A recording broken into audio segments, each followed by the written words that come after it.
यह आंटी अहमदाबाद से ट्रेन में चढ़ी थी। वह अपनी 1 वर्ष की बेटी के साथ इस डिब्बे में चढ़ गई। उसकी सीट बिल्कुल मेरे साथ की थी। यह सीट मात्र 2 लोगों के लिए पर्याप्त थी। मतलब आप समझ सकते हैं।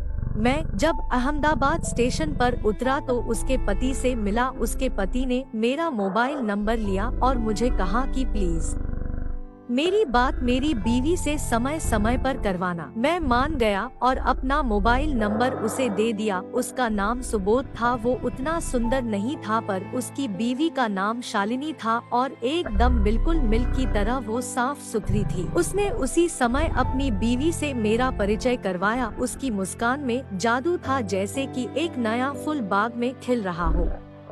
ठीक 12 बजे ट्रेन वहाँ से चल दी और उसके पति ने मुझे धन्यवाद कहा। अब होना क्या था, मैंने उसकी बेटी को अपने गोद में लिया और खूब प्यार करने लगा। फिर शालिनी आंटी ने कहा कि मैं कपड़े बदल कर आती हूँ, तब तक आप मेरी बेटी का ख्याल रखना। जब वो कपड़े बदल कर आई तब मैंने देखा कि उसकी ब्रा थोड़ी पारदर्शी थी। मैं उसके संतरों को देखता रह गया। थोड़ी देर बाद मुझे जब होश आया तो मैंने उसका पूरा परिचय लिया। तब जाना कि वो दिल्ली में रहती है और उसके पति अहमदाबाद के किसी कंपनी में काम करते हैं और छुट्टी के वक्त वो दिल्ली आते थे। मैंने तब तुरंत सोचा कि यह शायद सेक्स नहीं करती होगी। जब सोने का वक्त आया तो मैंने देखा उसकी बेटी मेरे साथ सोने की जिद कर रही है, तो शालिनी आंटी ने मुझे अपनी बेटी दे दिया। मैं ऊपर सो रहा था और शालिनी नीचे सो रही थी, पर मैं कहाँ सो पाता। उसकी मस्त जवानी को देख देख कर बार बार ख्याल आ रहा था, क्या फुर्सत से बनाया है आंटी को ऊपर वाले ने। तब आधे घंटे बाद शालिनी उठकर अपनी बेटी को उठा रही थी कि तभी मैंने थोड़ा सा उदास होने का नाटक करने लगा। मैंने कहा कि प्लीज अपनी बेटी को मेरे पास सोने दे। तभी उसने तुरंत मुझे अपनी बेटी दे दी और वो नीचे थोड़ी देर बैठकर चुपके से रोने लगी। मैं तुरंत नीचे उतरकर उनसे सॉरी कहा तो उसने कुछ नहीं कहा। फिर मैंने थोड़ी सी हिम्मत करके उनका हाथ पकड़कर मेरे गाल पर थोड़ा जोर से थप्पड़ दिलवाया तो वो मुझे कहने लगी कि यह क्या कर रहे हो। मैंने कहा कि अगर मैं आपकी बेटी अपने साथ ना सुलाऊं तो ठीक है, मुझे माफ करना।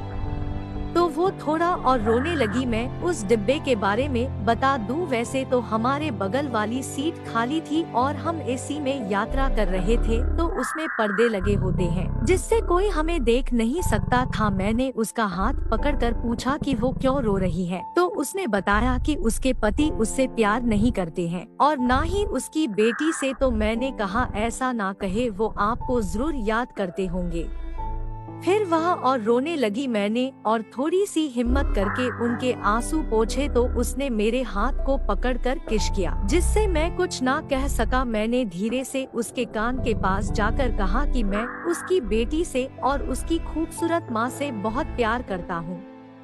तो उसने आंखें बंद करके मुझसे लिपट गई। मैं उसके संतरों को फील कर रहा था तो उसने भी धीरे से जवाब दिया कि चलो अब बेटी से प्यार खत्म हो गया हो तो उसकी माँ को प्यार करो। मैंने पहले उसके माथे पर किस किया, फिर मैं उसके कानों को, फिर नाक को, फिर उसके गालों को मैंने अच्छी तरह से चुम्बन और फिर उसके मुलायम से होंठ को किस करने लगा। वो थोड़ी गर्म हो गई थी। मैंने उससे कहा कि तुम सो जाओ तो उसने कहा क्यों। मैंने कहा तुम पहले लेट जाओ, फिर देखो मेरा जादू। तुम्हारा पति तुमसे प्यार नहीं करता, आज मैं प्यार करूंगा और तुम्हें जन्नत की सैर करवाऊंगा। वो तुरंत मुस्कुराई और लेट गई। मैं तुरंत बाथरूम गया और अपनी कवर निकालकर सिर्फ अपनी लोवर पहनकर वापस आया। वो मेरा बेसब्री से इंतजार कर रही थी। मैं उसकी आंखों में प्यार की प्यास देख सकता था और मैं अंदर बैठकर पर्दा गिरा दिया ताकि हमें कोई ना देख सके। मैं अब धीरे से उसके संतरों को मसल रहा था। वो बेचारी जोर जोर से चिल्लाना चाहती थी पर वो चिल्ला ना सकी और अपने आवाज पर उसने कंट्रोल किया। मैंने धीरे से उसके चूड़ीदार के अंदर हाथ डालकर उसकी ब्रा खोल दी। उसने कहा कि मुझे निर्वस्त्र कर दो। यह बात सुनकर और गर्म हो गया। मैंने बड़े आराम से उसकी चूड़ीदार को उतारा और उसके संतरों और उसके लिप्स के साथ प्यार करता रहा। मैंने भी अपने कपड़ों को खुद से आजाद किया। तब मैं सिर्फ बनियान और अपने लोवर में था और वो सिर्फ अपने पजामे और कवर के साथ थी। मैं उसके संतरों के साथ 15 मिनट तक प्यार करता रहा। फिर मैंने अपना हाथ उसके पजामे के अंदर डालकर उसकी रस भरी को कवर के बाहर से सहला रहा था। वो मुझे पागलों की तरह देख रही थी।